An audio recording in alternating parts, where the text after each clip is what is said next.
Sim, agora estamos no evento politicamente correto do PT, aqui na Sendic. Convidado especial, candidato a vereador Nabil Manduki, do PT, hein? Então acompanhem essa palestra maravilhosa. Agito sim. Bom, então bom dia para todos, já é quase boa tarde, né? O Neném já fez a feira, então já está na hora do almoço. Então vamos lá, vamos correndo aqui, falar um pouquinho para vocês. Primeiro eu queria me apresentar um pouco, para aqueles que não me conhecem totalmente. Depois eu queria falar um pouquinho dos problemas aqui da região, dos problemas da cidade e da região, né? Que são, né? Tem alguns que são comuns para a cidade inteira e tem outros que são específicos da região. Né? Então nós estamos nessa campanha, né, junto com o Paulo Teixeira, junto com o Simão, com todos os companheiros aqui que já, né, se colocaram, na perspectiva da gente renovar essa prefeitura. Né? Renovar essa prefeitura com um mandato, né, do Fernando Haddad, o candidato do PT, e renovar também, levar um candidato que se elege vereador para poder discutir os problemas do bairro. Então, eu já fui vereador aqui em São Paulo, de 2000 a 2004, na época da Marta, né, mas a minha trajetória aqui é bem maior, anterior a essa, né, de ser vereador. Eu, desde os anos 70, né, quando eu estudei na Faculdade de Arquitetura e Urbanismo, eu me envolvo com problemas de habitação. Né? Fiz aqui minha iniciação científica, depois fiz mestrado, fiz doutorado, e agora eu fiz livre docência, sempre no tema da habitação, no tema de políticas habitacionais. Então já escrevi muito sobre Coab, já escrevi muito sobre o BNH, já escrevi muito sobre a história da habitação no Brasil e também já participei um pouco dessa história na medida que eu, né, nos anos 80, comecei a assessorar movimentos de habitação exatamente na luta por habitação. Né, muitos movimentos que naquela época era uma época difícil, época de crise, né, falta de habitação, muita gente, né, sem ter onde morar, muitos despejos. Naquela época eu comecei a trabalhar junto com alguns movimentos de moradia na luta por uma nova política de habitação. Né, naquela época que tiveram as ocupações, né, inclusive se a gente passar aqui um dia, né, o senhor que é do 1º de maio, né, tem um vídeo sobre as ocupações daquela época de 86, 87, né, que foi um período muito duro, né, e naquele momento a gente estava junto com os movimentos apoiando exatamente uma política habitacional alternativa. E aí então quando a Luiz Geraldina ganhou a prefeitura em 88, 89, eu já era naquela época presidente do Sindicato dos Arquitetos, eu assumi a Superintendência de Habitação Popular, né, na época da Geraldina, e fui também vice-presidente do Conselho Administrativo da Coab. Né, naquela época, que foi uma época importante para se renovar as políticas de habitação na cidade de São Paulo. Então nós fizemos vários mutirões, fizemos urbanizações de favela, né, começamos a pensar projetos alternativos, além de ter completado, né, através da Coab, a construção de vários conjuntos habitacionais e iniciado inclusive a regularização de vários outros naquela época do governo de Erundina. Depois disso eu trabalhei em outras cidades também, né, dando consultoria para projetos, programas habitacionais e planos diretores. Né? E nós temos aí que ter um enfrentamento em vários níveis, né, da questão da saúde. Né? Por um lado, a gente precisa ter prevenção.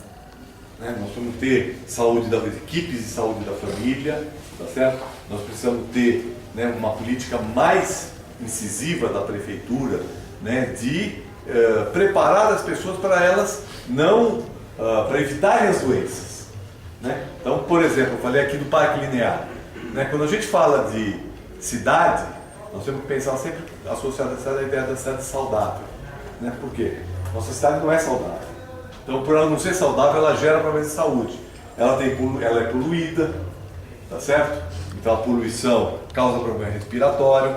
Né? As 55 favelas que existem aqui na região, né, tem problemas de saneamento, e a gente sabe que quando tem problemas de saneamento a gente tem problemas de contaminação, de água, crianças brincando próximo ao esgoto, então isso também causa problemas de saúde.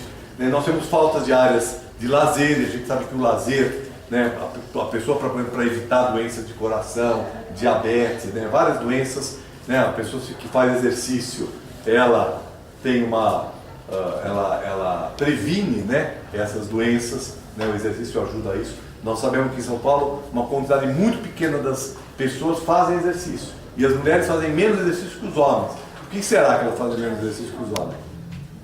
Eu acho que é agora, não? Hã? Eu As estatísticas dizem que as mulheres fazem menos O que exercício que eles os homens. reclamaram muito aqui é um espaço para idosos, que nós não Pois temos é. tempo.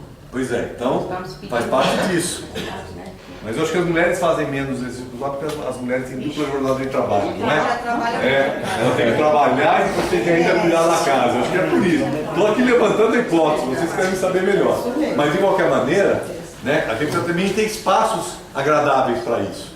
Quando a gente tem que passar 2 horas por dia no transporte, tá certo?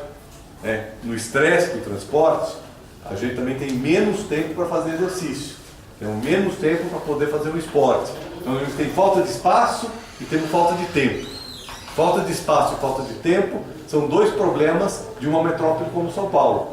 Se eu fico lá 2 horas no transporte coletivo, né, eu estou tirando 2 horas da minha vida. Se eu ficar meia hora, eu vou ganhar 1h30. Da ida, 1h30 na volta. São 3 horas por dia.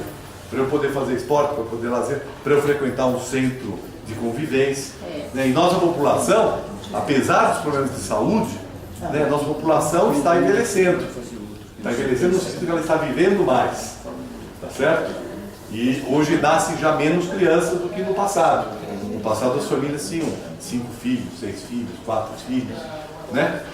Hoje já as famílias têm 2 filhos, 1 filho, 3 filhos. Quando passa de 3 já é uma exceção, né? Embora exista também. Então a população está envelhecendo. Então se a população está envelhecendo, nós temos que ter condições para que esses idosos, que são chamados de idosos com mais de 60 anos, né? Hoje os idosos são chamados com mais de 60 anos, então já estão quase virando gente que mora em áreas que estão sendo removidas, que vão ser removidas em função das obras do entorno do Itaquerão. Então, nós precisamos também pensar uma moradia digna para essas pessoas.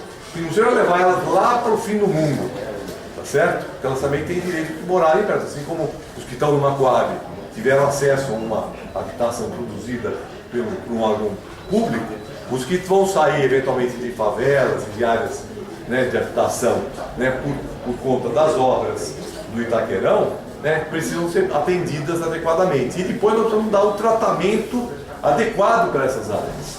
Né? Ou seja, nós precisamos fazer, né, de um investimento importante que está acontecendo, que a Prefeitura está gastando muito. Vocês sabem que a Prefeitura está abrindo mão de 400 milhões de impostos que ela teria a receber, tá certo? Para viabilizar o Itaquerão. Que o BNDES, que é um banco do governo federal, está investindo 500 ou 600 milhões para fazer isso. Então é muito dinheiro, é quase R$1 bilhão que está sendo aplicado aqui na região. Então nós precisamos garantir que isso não fique simplesmente para o estádio para ter um jogo por semana e ter 6 jogos na Copa do Mundo. Vocês sabem que nós vamos ter 6 jogos na Copa do Mundo aqui. Bom, 6 jogos são 6 dias, né? Vamos dizer que o Corinthians joga toda semana, certo?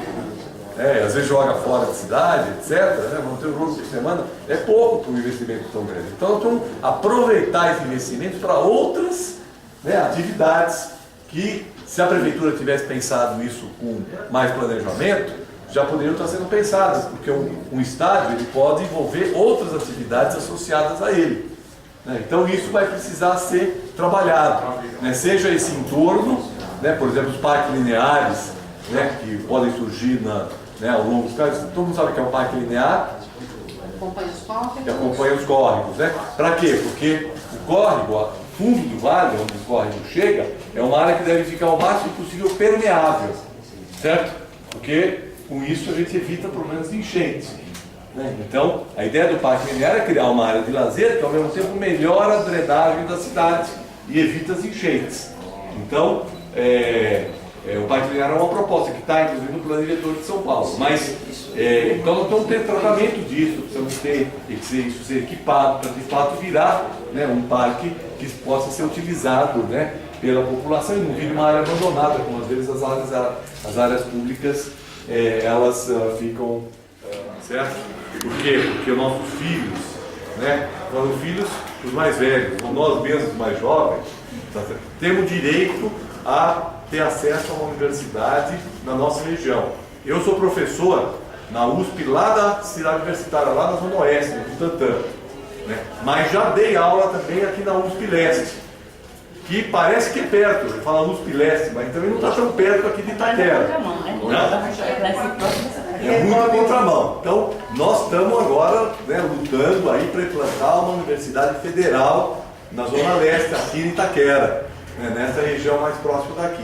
E não começou a ser feito ainda porque esse prefeito que nós temos de plantão aqui, né, não cedeu os terrenos ainda, agora que parece que, né, na boca da eleição, que ele parece que vai, né, viabilizar o terreno, né, mas perdemos aí muito tempo para poder começar, né, o projeto da Universidade Federal da Zona Leste. A Marta começou a fazer uma universidade municipal, né, na época dela, né, e depois chegou o Serra e acabou com isso, certo? Aí depois então houve a proposta da Universidade Federal, né, que é uma coisa muito importante para a região, para poder, né, a gente tem que pensar a Zona Leste, particularmente este trecho da Zona Leste aqui, a gente pode pensar assim que a Zona Leste tem 3 grandes linhas, né, uma linha que fica lá no norte, que passa que passa ali por São Miguel, por Elisa Matarazzo, São Miguel, Itaim Paulista, né?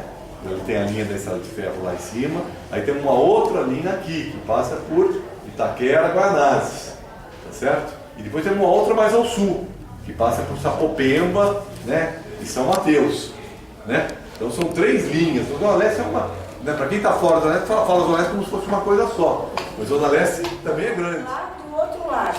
Então cria essa dificuldade de deixar com um vizinho, deixar com um outro, um posto de saúde, nós temos 2 aqui. Nós temos dificuldade também para conseguir consulta, embora que a área da saúde, tanto faz como da prefeitura como do particular, está tendo mesmo. E aqui são as propostas específicas para Itaquera. Está longe, não vai dar para ver, mas de qualquer maneira vocês sabem que É legal, né, tem uma coisa vai ser personalizada. Hã? É uma coisa personalizada para o bairro. personalizado aqui para a região. Tá? Então, estou aqui mostrando, até mostrei porque assim, esse material não foi feito por uma equipe só de publicidade, por mim, foi discutido com as lideranças aqui da região, que levantaram os pontos, e está aqui ainda se tiver alguma modificaçãozinha aqui, até talvez dê para fazer. Eu espero não fazer, porque quanto mais faz, mais demora. Por aí. Né? Mas, né, se é alguma coisa grave, né? Então, a ideia nossa é fazer uma campanha, eu estou falando isso para dizer o seguinte, é uma campanha que é voltada para a região, embora também seja da cidade. Então, para quem vai perguntar é daqui ou é daqui, não importa tanto se mora aqui ou acolá. O que importa é que conhece os problemas do bairro, conhece os problemas da cidade e vai trabalhar para que a gente coloque em prática aquilo que nós estamos precisando. Né? Então, eu acho que essa é para responder um pouquinho a essa questão que você... Para o Nabil e para o Haddad, vamos estar pedindo para as pessoas estão votando na gente, que elas conhecem. Elas conhecem somos nós. Então eles estão votando na gente. Votar no Nabil é votar em mim. Votar em... Isso que eu vou falar. Votar no Haddad, a gente está votando em mim também. Nós somos responsáveis por isso. Nós vamos aqui no local responder pela eficiência ou não eficiência desses candidatos. Então nós somos responsáveis. Então eu queria deixar claro que nós vamos pedir para as pessoas votarem no Nabil e no Haddad porque estariam votando na gente. Eu acho que essa mensagem que nós vamos levar a todos, nós vamos falar com muita gente ainda. Acho que é a mensagem comum nossa. Agora vamos abrir um pouco a fala aí. Quem se coloca primeiro jovem, faz uma fala rápida para nós. Será que tem 60 anos, mas o espírito é Mas está aberto para todos, pessoal. Só levantar eu vou fazer a inscrição aqui. Tá? Eu falei, não, ele é um amigo nosso, ele é um técnico, falei com o professor da USP, e ele deve ser nosso candidato a vereador. Não falei que era, porque eu não sabia quem era, eu não sabia se estava sondando. A moça, mas apesar da simplicidade dela, ela falou assim, mas ele é do bairro, aquela velha história do bairro. Aí eu falei assim, por quê? Eu falei, porque é melhor que fosse do bairro. Eu falei assim, aí contei de Simão, falei que o Simão foi o cara mais votado aqui, teve 5.000 votos, é muito difícil juntar os 30.000 votos para eleger uma pessoa, que tem muito candidato, a própria Coab tem seus próprios candidatos, e ela foi entendendo, né? Aí eu falei para ela assim, mas a senhora vê o Simão, né? O Simão morou aqui 30 anos, hoje não mora mais aqui, mas ele está fazendo isso, ele está aqui ajudando o Cunha, está recebendo emenda, ou a escola Cunha, está recebendo lá, vai receber o piso do estacionamento, através de uma emenda parlamentar, expliquei o que era a emenda. Falei para ela assim, por isso não, que eu não estava presente, estava falando lá fora.